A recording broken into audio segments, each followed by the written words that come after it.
Hello friends, जैसा कि हमने लास्ट एपिसोड में देखा था कि शुभन को उसके कुछ परिवार वाले लोग मिल जाते हैं जो कि उसके करीब 400 साल पहले का ही था। वो उन लोगों को चले जाने देता है पर वो लोग आपस में ही एक दूसरे को मारकर मर जाते हैं। पर वांगली उनको छोड़ देने के बाद आगे चला जाता है। तभी उसे कोई और मिलता है जो कि उसके पास काफ़ी सारे डेविल होते हैं। उनको लेने के बाद वो कहता है, तुम्हारा शुक्रिया इतने सारे डेविल्स को मुझे देने के लिए।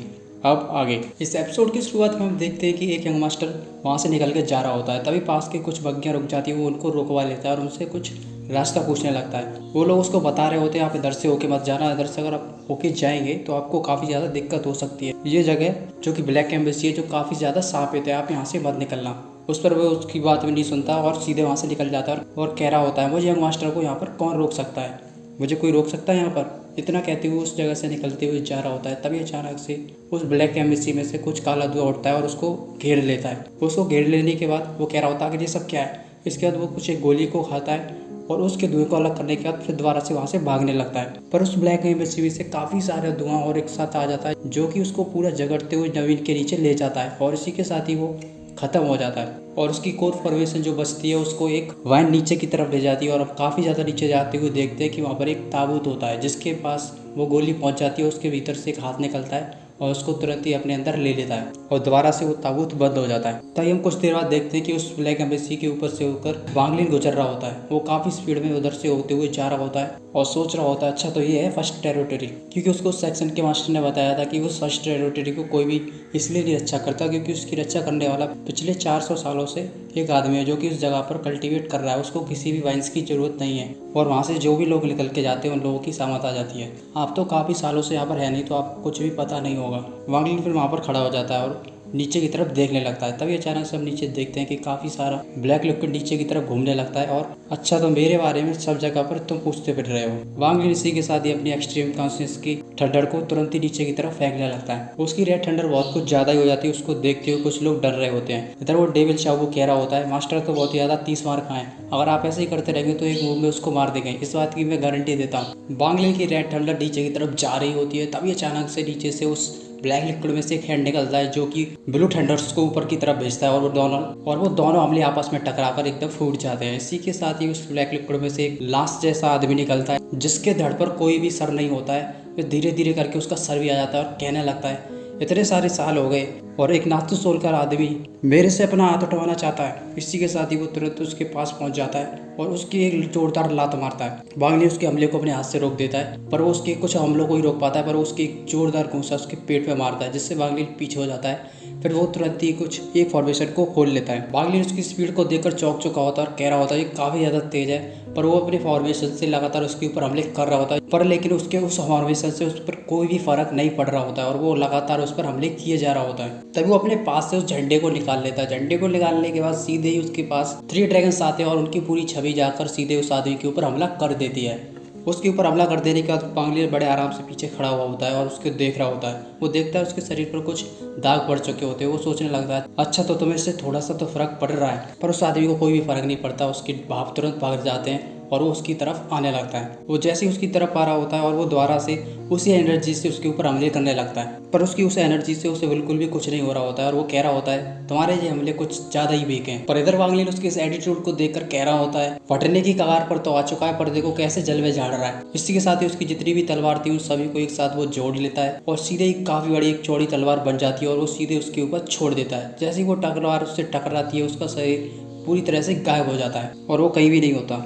तभी अचानक से उसका शरीर अपने आप दोबारा से रिकंस्ट्रक्ट होने लगता है और वो ऊपर आते हुए कह रहा होता है, मैं तुमको बधाई देना चाहूंगा कि तुमने मेरे शरीर को एक बार मार दिया, पर इससे ज़्यादा तुम कुछ भी नहीं कर सकते। इसी के साथ ही वो वांगलिन की तरफ अपना हाथ उठाता है और वांगलिन के पास से पता नहीं अचानक से एक हमला आता है जो कि उसे सीधे जमीन पर ले जाकर ठोक के रख देता है। वो उसको काफ़ी देर तक देखता है और वो देखता है कि वहाँ से बचकर भाग चुका होता है। वो ग्राउंड स्केप की टेक्निक का इस्तेमाल करते हुए वहाँ से निकल चुका होता है। इधर वो आदमी उसको देखते हुए देखकर काफ़ी ज़्यादा खुश हो रहा होता है, कह रहा होता है, काफ़ी अच्छा तुम बच चुके हो। इधर हम देखिए टांग यान को देखते हैं जो कि वहाँ पर खड़ा और उसका मुलाजिम पास में ही खड़ा होता है। वो कह रहा होता है कि हमें टांग इन की मदद करने के लिए भेजना चाहिए। इस पर वो कह रहा होता है, नहीं नहीं, हमें टांग इन की मदद करने के लिए नहीं भेजना चाहिए। उस आदमी के पास 9 गार्डियन है, तुमको पता होना चाहिए। उसको मारने के लिए कोई नाचुसोल नहीं बल्कि कोई गॉड होना चाहिए, तभी उसको मार सकते हैं। और साथ ही साथ वो भी गॉड बनने के लिए सिर्फ एक आधी कदम पीछे है और वो जब वो गॉड बन गया तो उसको कोई भी नहीं मार पाएगा। उसकी वो पूरी जगह ही कल्टीवेशन बेस है और वो उस जगह में उसे कोई भी नहीं मार सकता। हमें उसकी मदद करने के लिए किसी को भी भेजने की बिल्कुल भी जरूरत नहीं है, वो खुद ही एक खतरा है। इधर हम देखते हैं मार्गली लगातार भाग रहा होता है, उसके खून निकल रहा होता है। शाओ डेविल कह रहा होता है मास्टर यहाँ से तुरंत ही भागो, अगर हम कुछ देर यहाँ पर ज़्यादा रुके तो तुम जल्दी ही मर जाओगे। इधर मार्गलिन कहने लगता है नहीं नहीं, हम नहीं भाग सकते, मुझे पता करना पड़ेगा कि आखिर यहाँ पर क्या हो रहा है। इसी के साथ ही वो अपने आसपास की ज़मीन को चेक कर रहा होता है, तभी उसे वहाँ पर कुछ स्पिरिचुअल रूट्स देखते हैं। उनको देखने के बाद वो तुरंत ही चौंक जाता है और सोचने लगता है अच्छा अच्छा तो ये बात है। इस जगह पर बहुत सारी स्पिरिचुअल रूट है जो कि मोटल्स की आई हुई हैं। वहाँ पर जितने भी लोग टांग वैंगली के जो थे, जो कि स्पिरिचुअल रूट्स का इस्तेमाल कर रहे थे, पर उनके पास तो इतनी नहीं थी, तो बची हुई बाकी सब कहाँ गई? बाकी सब यहाँ पर है। पूरा ब्लैकमेर स्पिरिचुअल रूट से भरा हुआ है। ये देखकर डेविल शाओ भी चौंक चुका होता है। वो कह रहा होता है अच्छा ये पूरी जगह स्पिरिचुअल रूट से भरी हुई है। इस सर वो कह रहा होता है हाँ ये पूरी स्पिरिचुअल रूट से भरी हुई है। जब वो मरा था तब वो स्पिरिचुअल रूट्स के ही जरिए दोबारा से उसने अपने शरीर को बना लिया था। पर अगर मैं उसके शरीर और स्पिरिचुअल रूट की जगह के भीतर कोई एक बैन लगा दूं जिससे वो इसकी पावर यूज ना कर सके तो हम उसको मारने में बहुत जल्दी सफल हो जाएंगे। ये सोचते हुए तुरंत ही वो ऊपर की तरफ निकल आता है। इधर वो टांगिन उसके पास आ चुका होता है और उसने उसकी जगह को खोल दिया होता है और कह रहा होता है मेरे सामने इतनी देर उछल चुके, काफ़ी हो गया तुम्हारा। इसी के साथ ही वो उसके ऊपर एक कंकाल के ड्रैगन को उसकी तरफ भेज देता है। वो कंकाल का ड्रैगन सीधे ही वांगलिन की तरफ जाता है और जमीन में जाकर धंस जाता है। वो टांगी थोड़ी देर बाद देखता है कि उसको वांगलिन को कुछ भी नहीं हुआ है और वो देखता है कि वांगलिन ने अपने ऊपर एक बैन लगा के रखा है। ये देखते हुए चौंक जाता है और कह रहा होता है तुमने बैन लगा लिया, आखिर तुम्हें पता कैसे चला?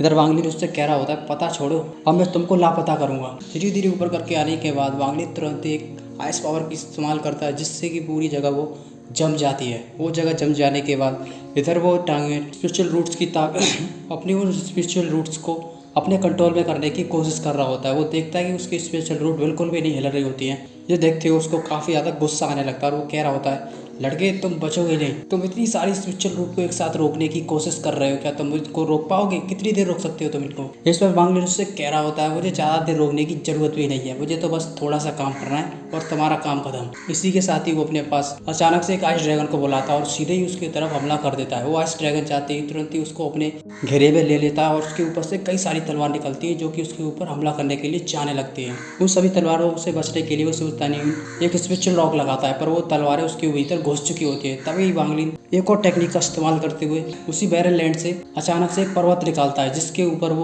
कि वो पर्वत सीधे ही उसके ऊपर जाकर हमला कर देता है। वो टागिन पूरा उसी पर्वत के अंदर जम जाता है और वांगलिन अपने वापस आइस ड्रैगन को अपने पास ले लेता है और उसको देखने लगता है जो कि उस पर्वत के अंदर जमा हुआ था और उसके शरीर से कुछ फेंट ग्लो निकल रहा होता है जिससे काफ़ी ज़्यादा स्पिरिचुअल पावर बाहर निकल रही होती है।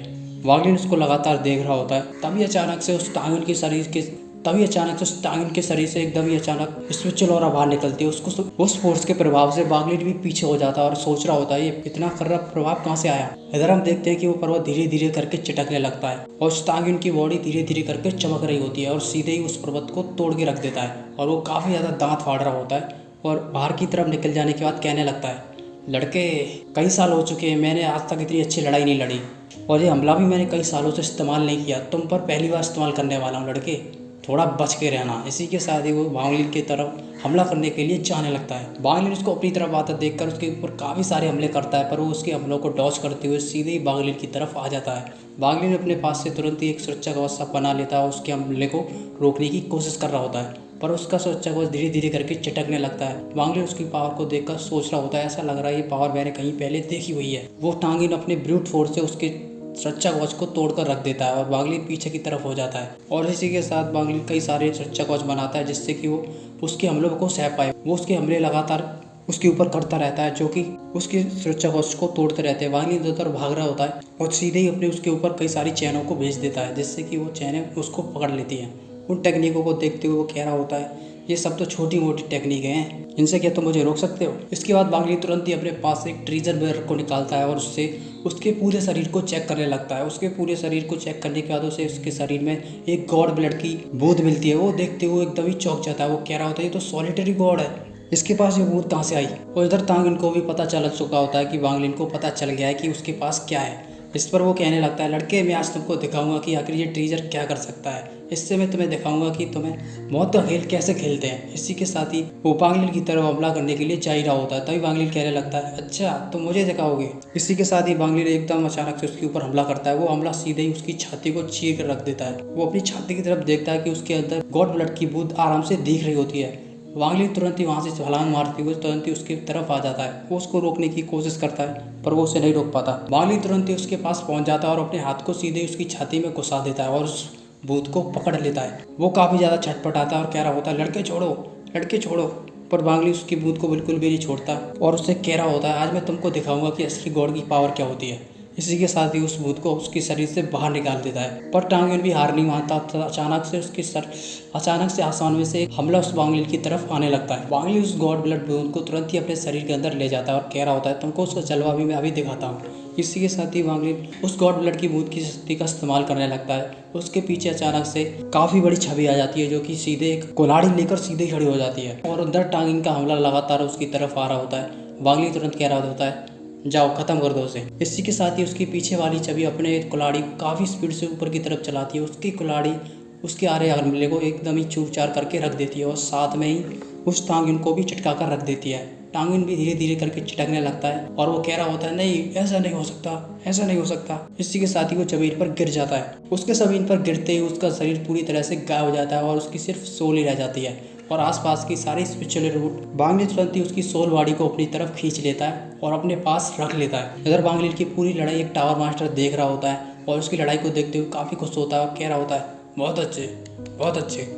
इधर हम देखते हैं कि टांग फैमिली के पास काफ़ी लोग लगातार उनके ऊपर हमले कर रहे होते हैं और उनके ऊपर ब्रेकआउट हो चुका होता है और काफ़ी सारे डिसिपल्स लगातार उनके ऊपर हमले कर रहे होते हैं। टांगिन का मुलाजिम तुरंत ही टांगिन के पास पहुंच जाता है और कहने लगता है मास्टर बहुत गलत हुआ, वो लोग लगातार हमारे ऊपर हमले किए जा रहे हैं, हम लोग उनको ज़्यादा देर तक नहीं रोक सकते। उसकी बात सुनते ही वो तुरंत ही अपने पास की टेबल तोड़ के रख देता है। उसकी टेबल तोड़ते हुए कहने लगता है सिस्टर मुझे माफ़ कर दो, मैं अपने काम अच्छी तरह से नहीं निभा पाया, मुझे माफ़ कर दे। अदर टांगिन लगातार दूसरी तरफ देख रहा होता है और उसको लगातार गुस्सा बढ़ती हुई जा रही होती है। वो उसका मुलाजिम उसके सहरे की तरफ देखता है और वो देखता है कि वो उसकी तरफ नहीं देख रहा, वो किसी और चीज़ की तरफ देख रहा है। इधर हम देखते हैं कि टांगिन का जो कि लॉकेट रखा हुआ था वो धीरे धीरे करके चिटकने लगता है और वो चिटक कर टूट जाता है। वो मुलाजिम ये देखकर तुरंत ही हबड़ा जाता है और कहने लगता है मास्टर ये क्या हुआ, वो टांगिन मास्टर मर गए क्या।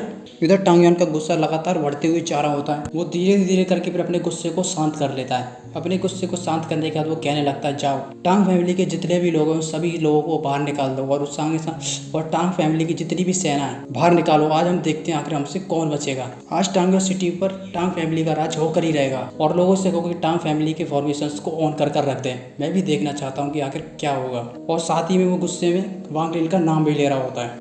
इस एपिसोड में बस इतना ही, मिलते अगले एपिसोड में।